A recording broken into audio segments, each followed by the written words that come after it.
از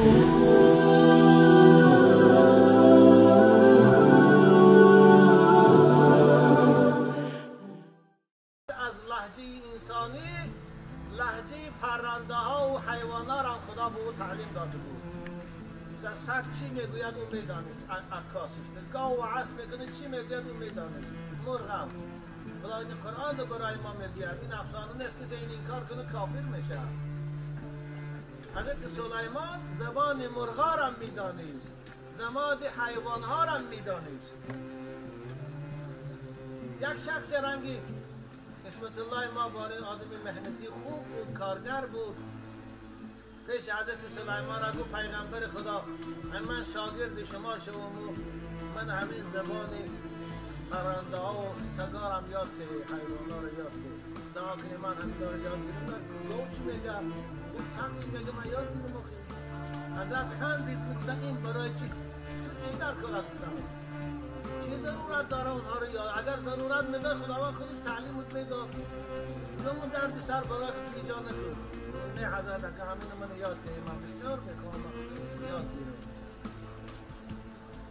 حضرت به شرط یاد بدیم که هیچ کس قائل نمیشی. اگر به کسی گفتی دام که همون لازم میموری. نه حضرت گو هیچ کده دم نمیزن. شما من یاد که من به هیچ کس نمیگم. کاری میگه تفسیر روح البیان دارم. خب حضرت میگه هر روز دو روز آمد رفت یادش دادم خوی گفت چی هست یکی سب چی هست همشه گفت جان داشت داد یاد گرفت. این آدم میگه در خانهش یک برزگاه داشته یک خر اولاد یک خر یک سگ داشت یک خروس 10 ماتیان هم داشت. آدمی کم بدل میانه سال بود. هر سحر جفت میرفت و بیگاهی میآمد باز برزگاهش خرش علف میکرد. از جفت گشته آمد برزگاه و بست و خرسی جلوش گرفت و پیشت علف پرداخت. اون خرده هم برزگاه داد. این خر برزگاه و نگاه کرد و جوره بود برزگاه بیا همه علفات نخور پیش من تیده که بخور که من خورم این شب که تو علف نخورده هم صاحب ما میگه که این کسا زیره برزگاه و این روز خیلی پگه دم گره جفت نبریم شب من پگه حقی خورم تو رو میدیم هر دو صحبت خور و یا دیگر خیر و گاو صحبت کرم میگم. این کس پیشتره نه این روز میدانه که حضرت سلیمان خندی بلند خنده کرد. سابقی گاو و داناگی خرده این کمپیرش گاو دوشی داشت. من گفت چی میخندی؟ خیلی چی میگه خندم آمده سلام بری گاو کرد. خیلی شبه چی نگفت پگاهی برزگاه و جفت نبود. اون در میگه با رفتیگه آمد با علف تیده برزگاه خیلی گفت که جوره کن و عادت وفات کن. اینش حقی منو بر گشنگی روز دراز مردم اگه علفت من تیگو من خوب باخی خرد وفا کن. این خرم میگن ساده دیگه یک خر دانه میشد. خر گفت که برزگاه ساده بود من شب تو علف نخوردی یه روز خودی من سوار شد پیش قصاب را اب قصاب گفت جمعی من برزگاه فرده دارم و اول کسال شدن بیا پگر را بینش یکی خراب نشه خراب نشده. من این شوام نخور علفات من ته دو روز میشه که خراب میشه شمود میچسبه مگر قصاب بیایی بینه خرابه نمیکشن کن همه که مردن خلاص میشه. ای با من پگه دیگه دو روز حق میتیمده. با صاحبش خندید بلند خندید قهقه کرد.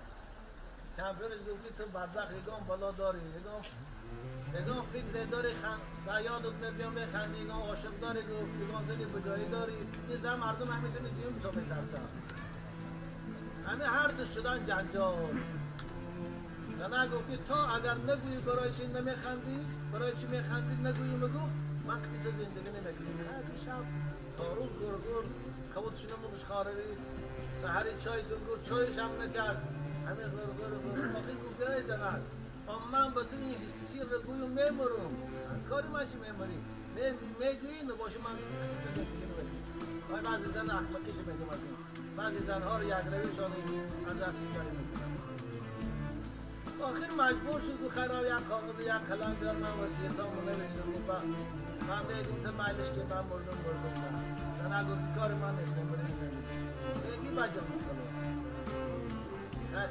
سفان پیشگاه برید خواه موالمون قوم میکنه همه دخانه دانزنک جنجال کنه مون میخورد نمیخورم پیشگاه برید اون آورد قومی دفتر کاوی رفت قلم کاوی صد در پایان تراوات شتگی برم کردیم و پیش صد دمون پرتو کارشا اگه گوز میبرون شرفای دونم کنیم انگو ما سد خورد پیش صد پرتو نونه صد نو باینی پاش دیگری بگی خروز نمید آمد نونش کدی نونه گریف برا صد فیروز که اوی گجوره کجا میبینی حقی منه یاخی خودی منه دادن خلاص گفت که برادر گرگر نکن گفت حقیقت مکسب کن خودی این وسیعت چه نویسی سرگو یعنی کاغذ دفتر میداره کاغذ قلم بعد این نوشته البته این میمارد و حضرت سلیمان جایشه این که مور سرتخته میکنه نگه قومای مبالغه سرتخته میکنن که در اسلام ممکنه باشه سرتخته میکنن که روزش کم بود استقال هم قیمه خریجی دیگه سیر میدید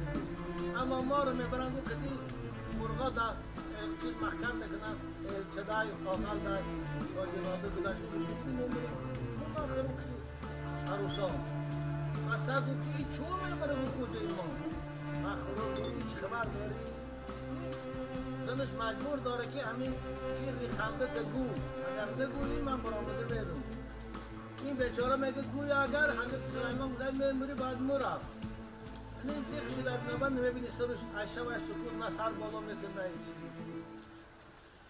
بخ کروز گو که الان همه خیل مرد گو مردنش خوبه همین مردی که همین زنش ترس و زنش در بالاش خوجه این باش گو مردنش خوبه نمیبینی گو من 10 تا زن دارم 10 مرتیان بشه همین یک دانه یا اون کود میکنه همش پیشم میبیان سراشم خم پارم میتیمشون نخورم با خودم میخورم میگم تاش بیادی در دستانش به همین نون میزنم زمین که پاک میشه یک تاش غیرت نمیکنه به من نگاه کنم ایش خوجه اینی ما هم یک کم زن داره اما زنش اینقدر بالا به گرفتار کرده آخی نمیشه که یک همچین که 3-4 تا زنش ترسه دیگه نمیپرسه خروز گفتی نه این با زبان مرغ میدان است که یکی با روش دستر زغلای راست بگیردم این آخی چنده بریم یعنی نه کاغذ قلم گرفته زنک آمد که با خمچینی گرفت همه قزانه گذارتی زنک بیچاره کشتا هم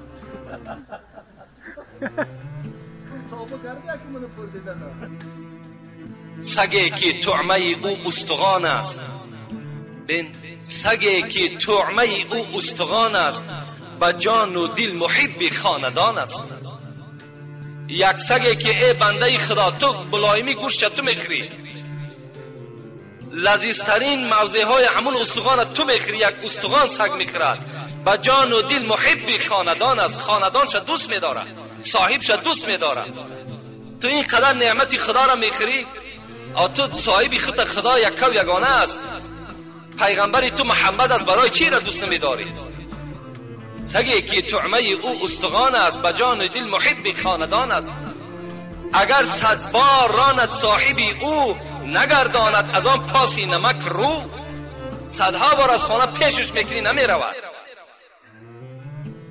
زند گر زرد گردد با ادبتر که بوسد دست و در پایش نهد سر میزنی سگه با یک استخوانی که در پیشش میپرتویم میزنیمش لطو کوبش میکنیم باز شکار میکند خودش حلقه میزنه در پیش صاحبش پای صاحبش بوسه میکنه اینا سگ اگرچه موضوع سگ نیست این در جای سگ شما آدم تصور کنید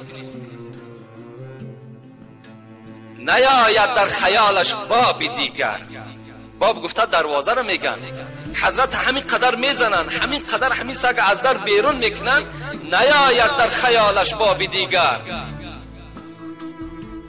رود حلقه زند گشته بران در نگردد دل خنک از راندن آن روان است از پسی او کرده افغان چرا تو قدر نعمت ها ندانی به قدر استخوان سگ ندانی ما و شما را خطاب میکند مولوی ای ناکسا ای بدبختا ای کسانی که شما محبت خدا و پیغمبر را ندارین این قدر نعمت خدا را میخرین قد همون سگ نمیشین برابر همون سگ نمیشین که یک نعمت پستری نمیخرد استخوان خالی را میخرد.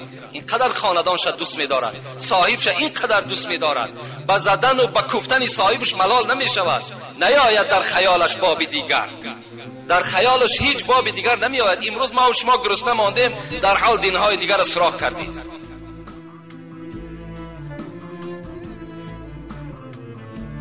حضرت ابوبکر میگه برای آمدن در حالت گرسنگی. حضرت عمر هم گفتن قسم به عظمتی بزرگی خدا که ای ابوبکر